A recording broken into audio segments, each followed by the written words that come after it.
Por que essas vozes ainda aparecem? Por que eu tenho que procurar Deus? Por que Deus não aparece pra mim e fala, Maurício, você não precisa subir até a montanha, já tô aqui te protegendo. E se eu quiser buscar? E se eu quiser buscar Deus, o que eu preciso fazer? Hoje a gente vai assistir um corte do podcast Achismos, do Maurício Meirelli, onde o Rodrigo Silva explica como você pode ter um relacionamento com Deus, como é que você pode buscá-lo e ter um relacionamento. Sem enrolação, vamos para a tela do computador e não se esquece de se inscrever no canal, ativar as notificações e deixar o seu gostei. Bora lá. E eu até confesso para vocês, se eu não tivesse os valores que eu tenho de céu, não estou falando as leis religiosas, é diferente. Ok. Eu não bebo porque é pecado, eu não fico alto, não é porque é pecado, senão eu vou pro inferno, não.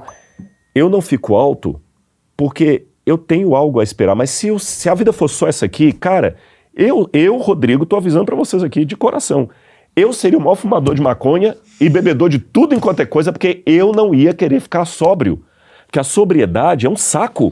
Então você tá me falando... Eu vou morrer. Calma, Rodrigo, você tá me falando um negócio que é muito, muito legal, tá indo pra outro caminho que eu acho muito mais legal até do que eu trouxe, que é o seguinte...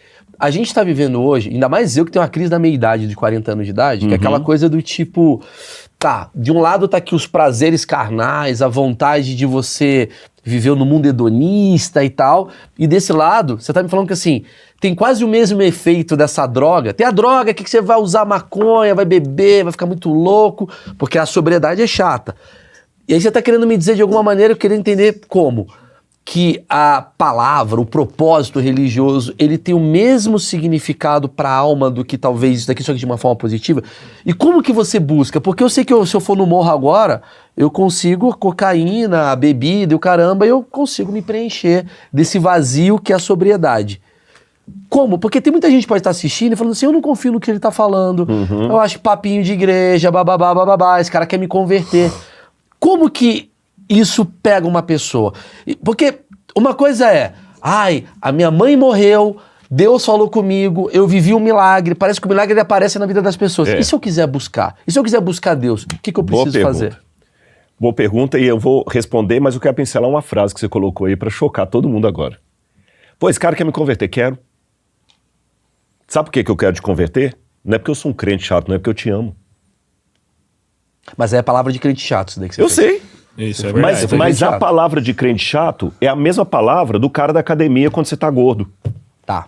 É a mesma palavra do nutricionista quando você tá diabético. Não, é verdade. O médico. É a mesma palavra do instrutor. Da mãe. Da mãe. É, sim. As coisas boas nesse mundo são chatas. Quando o cara tá lá assim, mano, vamos lá, vamos malhar, acordar 5 horas da manhã, não tô afim, vamos malhar. Mas é a prova de amor. Eu concordo com você. Irmão, sai dessa cama, vai caralho, vai. Quem gosta de você, quem te ama, quer ver o teu bem. Infelizmente, o que ele falou ali é uma realidade. Se você tá passando por uma situação onde você tá indo para um precipício, tá indo para uma situação ruim, para um resultado ruim, a pessoa que te ama, ela vai te avisar, ela vai te alertar, isso aqui não é legal, isso aqui não vai te fazer bem. E cabe a você escutar e seguir esse conselho. Então, quando você escuta de Deus e você não tem ainda, de repente, uma plena convicção, uma plena fé, se abra a conhecer esse Deus. Quando você estiver aberto a conhecer o que Ele tem para te apresentar, aberto a ter uma experiência com Ele, você vai ver que tudo isso vai fazer sentido e que a tua vida vai ganhar um outro estágio, um outro nível. Eu tô querendo... Claro, o que é chato, que eu concordo com você, é quando o crente não fala isso com amor, ele fala com julgamento. Aí eu te dou... Aí você vai brilhar. Você tá entendendo? Olha, eu que estou no céu, eu que sou iluminado. Ponderado e tudo mais, vou te passar. E principalmente, lembra que eu falei... O primeiro pecado que ele tá cometendo é que ele tá julgando, né? Porque daí ele tá cometendo o pecado da vaidade. Eu sou muito santo e você não é. Então é o primeiro pecado que está cometendo. Eu falei da questão da magia usada para entretenimento e a magia usada para... É a mesma coisa também de eu chegar e usar agora o poder da religião, porque a religião é uma bomba atômica. E ela usada de maneira errada, realmente, ela distorce, ela faz o cara, sei lá, perder tudo. Eu tava assistindo com a Laura agora, não sei se tem problema fazer isso, que não é mexendo de nada, filme chamado Pedaços de Mim. É um filme não, uma série. Pedaços de Mim. É a história de uma mulher que ela tem gêmeos, só que um de um homem e de outro. Você sabe que biologicamente isso é possível, né? Eu vi isso daí. Às vezes a mulher, ela engravida, eu vi isso Pedaços de Mim. E ela pode engravidar de outro homem. Isso pode acontecer. É muito raro, mas acontece. E no filme pega essa trama, não vou dar spoiler, mas tem um determinado momento que o marido da mulher, que abandona ela, que rejeita ela e tudo, ele na prisão, alguém joga uma Bíblia na mão dele. E o cara vira um fanático. Aí depois você assiste em casa. Ele pegou a Bíblia, mas para um fim terrível. Aí eu não respondi sua pergunta ainda, o cara que vai buscar. Eu quero buscar essa droga aí chamada religião. A primeira coisa que eu te falo é o seguinte, o primeiro passo, você usou a expressão, o cara vai subir no morro e vai encontrar a droga, é curioso que na Bíblia também ele subiu ao morro para encontrar Deus. Na Bíblia, numa época que não tinha helicóptero, nem foguete, nem nada, o lugar mais alto que o ser humano conseguia era o topo de uma montanha. Em virtude disso, você sabe que na sociedade a gente tem emblemas. Se eu falar assim, sinal vermelho, para. Isso não funcionava no passado, a gente fala sinal vermelho por causa do semáforo. Bandeira branca, né? A música Bandeira Branca, Abbas. Na época, a montanha era símbolo da presença de Deus. A Bíblia está repleta de exemplos. Subir até a montanha e encontro Deus. Encontro Deus. Não é que você tinha que subir. Jesus fala o seguinte, quando ele conversou com a mulher samaritana, não importa se Deus é adorado em Jerusalém ou aqui, porque chegará o dia em que o verdadeiro adorador adorará Deus em espírito e em verdade, porque Deus está em todas as partes. Claro. Então esse subir a montanha, eu estou falando apenas em sentido metafórico. Suba a montanha também da sua existência, e o primeiro passo, admitir a carência. A falta de...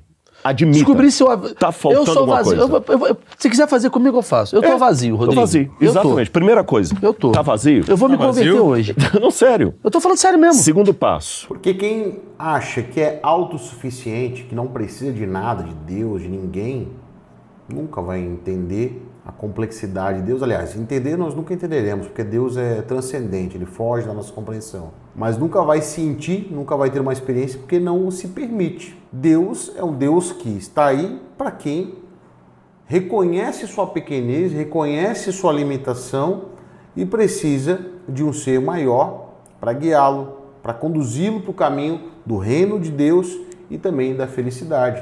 Eu, uma vez, também tá vazio. Eu já tive algumas experiências interessantes com ateus que deixaram de ser ateus. Um deles era um médico, eu não vou falar o nome dele porque não é porque eu estou inventando essas historinhas não, gente, é por uma questão de ética. Sim. A gente tem que tomar cuidado, né? Se você não me autorizou a usar o seu nome no lugar, você me contou uma coisa ali no corredor, eu não sei. Claro. E ele já faleceu. Esse médico, ele viajou comigo para um grupo que eu fiz para o Egito e ele era ateu. Professor de neurocirurgia.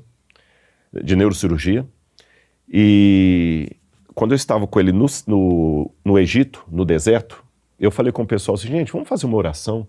Esse lugar foi onde Deus passou com os hebreus e tudo. Cada um pega uma dupla e faça uma oração. E eu fiquei com esse neurocirurgião. Ele já me respeitava bastante. Eu estou lembrando até da situação aqui do nome dele e do rosto dele.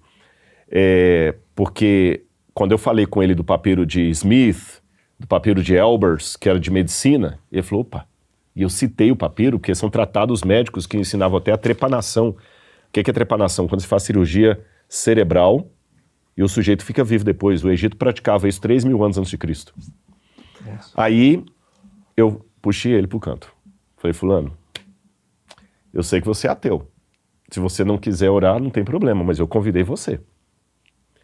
Aí ele falou assim, não, você pode fazer oração? Eu falei, mas seria tão bom se você fizesse comigo. Admita a carência. Por que eu não estou falando o caso dele? Porque naquele momento ele me confessou que ele estava com um câncer terminal e nem a esposa dele sabia. E na verdade ele estava indo para aquela viagem para procurar já alguma coisa. Que é o cara que subiu o morro. Ele subiu o morro. Só que, o que significa para ele subir o morro? Ele tinha doutorado, ele era professor universitário, não era tão simples admitir. Nem ele estava consciente de que ele estava subindo o morro. Então quando você fala o seguinte, eu estou carente, o seu próprio organismo já está buscando. Concordo. Então o segundo passo, depois de admitir a carência, comece a perceber os sinais do que o seu organismo está pedindo. O que o seu organismo está pedindo. Porque veja bem, se você fizesse uma entrevista com ele, igual eu tô falando com você, doutor fulano, quase que eu falei o nome dele aqui agora. Você foi para Israel? Porque não, porque para o Egito e Israel, foram os dois países. Por que você foi para... Não, porque eu queria conhecer as pirâmides do Egito, queria conhecer Israel, queria conhecer lá, eu gosto de história, eu gosto de arqueologia, eu acho fascinante e tudo mais. Mas não, esse negócio de Bíblia não, eu falei só. Ele ia dar essa resposta. Mas ali nós dois, ele admitiu. Aí eu falei com ele, você tá com tumor? Eu tô com os dias contados, eu sou médico, eu sei o que tá acontecendo, nem minha esposa sabe. Aí eu falei o seguinte, você não quer fazer uma oração para Deus? Ele falou, eu não sei orar. Eu falei com ele assim, fale apenas o seguinte, Senhor, fulano está aqui. Só isso. Ele falar? Fala só isso, Senhor, se o Senhor existir, fulano está aqui. Fulano é ele mesmo? Ele mesmo. Deus, se você existe, Rodrigo o Maurício está aqui. Maurício está aqui. Ele falou, Deus, se o Senhor existe, fulano está aqui. Esse cara terminou a viagem transformado. Faleceu, mas numa paz que depois eu recebi todas as informações dos que conviviam com ele e tudo mais. A própria esposa, o que aconteceu nessa viagem dele, que ele mudou. Ele morreu com uma paz, não teve a cura. Sim. Mas teve uma paz tremenda. Então procure os sinais do que o seu inconsciente está mostrando. O exemplo que ele deu é fantástico, mas o que eu quero dizer para você é o seguinte, muitas vezes a gente busca Deus querendo a solução de algo e você não vai ter talvez a solução. No caso dessa situação, ele não teve a cura, mas ele encontrou a paz antes de partir. E nada é melhor do que ter a paz, do que ter a plena consciência e o sentimento de Deus. Deixa eu te fazer um pedido, se inscreva no canal, ative as notificações, deixe seu gostei, não esqueça de fazer essa contribuição. Eu faço conteúdo aqui totalmente de graça, emprego meu tempo para poder te ajudar e espero apenas que você se inscreva, compartilhe, mande para pessoas que possam se interessar por esse conteúdo e não esquece também de me seguir nas outras redes sociais, lá também posto outros conteúdos que vão edificar a sua fé. Continuando. Eu tenho algumas perguntas para você. Porque o inconsciente, ele dá a dica. Tá. Eu tenho uma pergunta muito boa para você. O que é o coração? Quando a gente fala assim, às vezes a pessoa chega, recebi uma proposta de emprego e o meu coração tá falando, não vai. E aí muita gente fala, isso é medo, isso é culpa, tem gente que fala que isso é Deus. Qual que é a sua visão? Você tem uma visão? Tem. Para responder essa visão, eu vou contar a historinha do Freud. O Freud explicava para os alunos dele que o charuto era uma reminiscência do seio materno.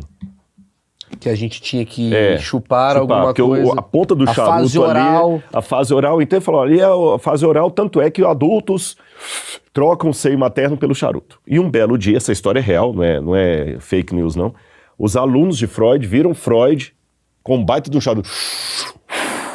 Vai, professor. Ele falou, calma. O bom psicanalista é aquele que sabe os momentos em que o charuto é apenas um charuto. Então, para não fazer o jogo do tigrinho, eu não posso responder tudo ou nada. Haverá momentos que você vai ouvir a voz de Deus, haverá momentos que você vai ouvir a voz do devil, haverá momentos que você vai ouvir a voz dos seus próprios traumas. Então, a questão é ter o discernimento, por isso que é importante parar e entrar no espaço do silêncio, entrar no santuário do meu próprio ser, para poder entender a separação das vozes, porque a gente vive num mundo de muitas vozes. Internas. E você, quando tiver amor no seu coração, você vai identificar a voz correta.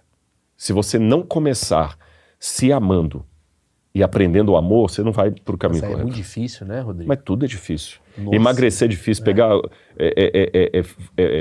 comida boa é difícil. Porque você está me falando praticamente para você... eu entendo a questão técnica religiosa, que muita gente pode ser contrário ou não, mas você está falando uma coisa mais espiritual que eu acho muito interessante. Você me falou das vozes. A gente anda com voz demoníaca também. O que define a minha voz? Por que eu escuto... Por que eu acordo todo dia com uma voz que não me protege, que ela tenta me destruir? Né? O que é isso? Se a gente é guiado por Deus, né? Se Deus é a força maior que temos aqui, por que essas vozes ainda aparecem? Por que eu tenho que procurar Deus? Por que Deus não aparece para mim e fala, Maurício, você não precisa subir até a montanha, já estou aqui te protegendo. Eu acho que todo mundo hoje está vivendo uma fase de vozes muito malignas aparecendo. Com certeza. E por que essas vozes ganham? Se Deus é o maior, por que essas vozes que ganham? Um ponto muito importante é que quando a gente fala de voz de Deus, quando a gente fala da manifestação dele na nossa vida, muita gente imagina uma nuvem descendo e Deus se pronunciando ou você visualizando algo sobrenatural. Pode acontecer? Pode. Mas é muito improvável, porque Deus não vai fazer algo nesse patamar algo totalmente sobrenatural apenas para fazer você acreditar ou não. Isso, aliás, iria contra a fé. Porque a fé é a certeza daquilo que a gente não vê. Se você não está vendo, vai caber a você acreditar ou não. Então, quando a gente fala da voz de Deus, pode ser aquele pensamento que veio na tua mente quando você estava passando por uma determinada situação. E você, naquele momento, pensou que era uma besteira ou uma intuição, ou enfim, um pensamento aleatório. Mas pode ser a voz de Deus. E você só vai ter esse entendimento, esse discernimento, se é ou não é, a partir do momento que você está em unidade com Ele, orando, lendo a Bíblia, buscando a Ele. Elas ganham, depende. Elas ganham, quando você fala por que essas vozes ganham, é como alguém que olha apenas o minuto do gol e fala o campeonato está perdido. Ok. O campeonato, eu vou falar um pleonasmo terrível aqui, mas filosoficamente está correto. O jogo só acaba quando termina. Tá. Em termos de língua portuguesa isso é pleonasmo, mas em termos filosóficos é correto. O jogo só acaba quando termina. Mas quando você está naquele momento ali, você ainda está na metade do segundo tempo. Estava 0-0, qualquer coisa. E o juiz marcou um pênalti contra o seu time. Quando você olha aquele chute que o zagueiro do outro deu e que meteu aquele golaço, e a galera da outra arquibancada lá, outra torcida, e o pessoal zoando, aquela coisa toda e tal, e o seu time tá perdendo lá de 2-1, de 3-1, você tá sofrendo. Eu não entendo bulufas de futebol, mas sei o suficiente para testemunhar que eu já vi muitos jogos virando o placar, faltando 10 minutos para terminar o jogo. Então hoje na história, como a história ainda não acabou, nós estamos vendo apenas uma derrota aqui, um gol aqui, um pênalti ali, a gente está achando que acabou. E que o outro já entregou. Não, calma. O juiz não apitou o final. A sociedade é muito mais pessimista do que com certeza. Isso eu concordo com você. Com certeza você já passou por alguns momentos na tua vida onde parece que tudo dá errado. Nada dá certo, você bate o carro, você perde emprego, perde, né, enfim, uma conquista que é importante para você. Enfim, uma série de problemas, fica doente, e aí você fala, meu, que é? Deus me esqueceu, o que está acontecendo? Mas entenda que tudo na tua vida tem um propósito. E não significa que você está tendo um problema hoje, que amanhã você não pode ter uma vitória, que Deus não vai te abençoar. Entende que não há tempestade que não tenha fim? Sempre vem a calmaria. Então, coloque nas mãos de Deus. Pode estar difícil passar por essa situação agora, mas lá na frente tudo vai fazer sentido, você vai conseguir conectar os pontos e vai entender por que você está passando por isso hoje. Tá? Eu já passei por situações assim e hoje eu entendo. Então peça para Deus esse esclarecimento, essa clareza. E talvez Ele não vai te dar essa clareza hoje, pode ser só daqui a um tempo. Bom, vou deixar aqui também uma dica para você. Na última semana gravei um vídeo com uma música muito importante, com uma mensagem super bacana, onde ela fala justamente dessa crença nas promessas de Deus. Assim que terminar esse vídeo, assista esse outro. Ficou muito legal. Conto com a tua audiência. Agora, parte do pessimismo vem por quê? Essas forças espirituais do bem e do mal, elas muitas vezes, às vezes elas vêm direto, tanto de Deus como do diabo. Tanto é que tem um estudo de positrons. Positrons é justamente os tipos de mapeamento que fazem do cérebro. Tem um livro chamado Why God Don't Go Away, acho que o título é esse, Por que Deus Não Vai Embora, do Dr. Nuremberg, PhD americano, que ele escreveu um tratado de neuroteologia, onde ele mostra que que o cérebro, sabe, tem os locais do cérebro que são armazenados pelos diferentes tipos de pensamentos. Sim. Sexo está num lado, prazer alimentício está no outro, exercício físico está no outro, depressão está no outro e tal. E o mesmo ponto do cérebro, que eles até cognominaram ponto de Deus, que brilha quando você está num êxtase religioso, é o que brilha também quando você está, por exemplo, sob efeito de droga. Foi tanto que a gente falou aquilo lá no passado. Exatamente, ali. É muito parecido. Então, há momentos em que Deus fala direto com a pessoa, como o profeta. Deus falou com o profeta, vai lá, Moisés, e abre o mar. Foi Deus falando. Mas há momentos também que Deus usa um intermediário. O mal também é a mesma coisa. Há situações em que uma pessoa está tomada por um espírito maligno. Vou falar em linguagem não religiosa. É o famoso tóxico. Tá bom? A psicanálise vai chamar de pessoa tóxica. a religião vai chamar de uma pessoa tomada pelo espírito maligno. Quer dizer, a minha tia Neide, que é insuportável, tem um demônio ali. Exatamente. Depende do que significa esse insuportável. Porque o insuportável, vamos dar nomes aos sentimentos. Claro. É a pessoa que só critica. Tem o insuportável, que é aquela pessoa que ela é sem noção, ela é mala sem alça. Sim. O casamento é para ir todo mundo de vermelho, de branco, ela é a única que vai de vermelho. Sim. Ela é insuportável, ela é chata, ela é mala, ela dá vergonha alheia. Isso é uma coisa. A outra coisa é aquela pessoa que você sabe que ela tá indo lá no teatro onde você... Só pra ferrar o seu nome lá, só para o pessoal cancelar o seu show, sim. porque ele quer te prejudicar. É tóxico. Ou aquela pessoa que é seu sócio e só te joga para baixo. Sim. Então... Casal, exatamente. O cara casa com a mulher e só fala, você tá gorda, tem pais hein? narcisistas Sim. e tudo mais. Então, o que acontece? Há situações em que o demônio toma direto, ou que Deus toma direto, e há situações em que o mundo espiritual vai usar outros. Então, falando da questão do pessimismo das vozes, muitos de nós somos presos desde a infância, a um papel que outro escreveu para nós. A pessoa passou a vida toda ouvindo: você não vale nada, você não presta, você não é como a filha da vizinha, maldita hora que eu tive você, não sei o quê, você é um estorvo na minha vida. E isso pode ser dito de maneira direta ou indireta. De novo, eu abro uma nota de rodapé aqui. A gente tem que tomar cuidado. Eu escrevi um livro, que eu vou mandar esse livro para você também. Quero. Maria Madalena, a Verdadeira História. Eu escrevi esse livro depois que eu vim aqui. E para escrever esse livro, eu estudei muito sobre violência contra a mulher. Existe violência contra o homem também, mas deixa eu dar um exemplo da mulher aqui, porque é mais vulnerável nesse sentido. E a Maria Madalena, para mim, ela sofreu violência sexual. Eu tirei isso da Bíblia e da história. Uau, ela foi abusada. Foi abusada.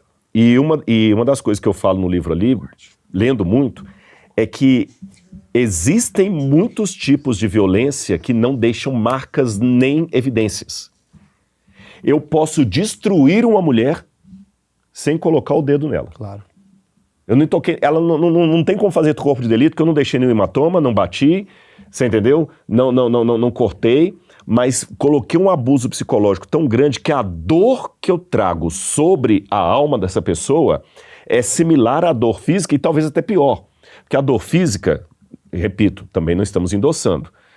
A dor física, pelo menos, deixa um hematoma que ela pode ir lá fazer um corpo de delito e ter uma evidência contra mim. Agora na alma não dá, né? Na alma não dá. Não quer falar, meu marido... Mas é por isso que a gente está passando por um grande problema de saúde mental que as pessoas às vezes não conseguem consertar. Exatamente. Porque... E o grande problema é que as pessoas, além de não receberem isso, aqui vem outra carência da alma que a gente tem que dar ouvido ao que nós queremos. Nós precisamos de um redentor, de um salvador. Você pode ser budista, shintoísta, muçulmano, ateu, agnóstico, cético, pode viver no século XXI, no século X a.C., precisamos de redenção. O próprio Freud trabalhou muito isso.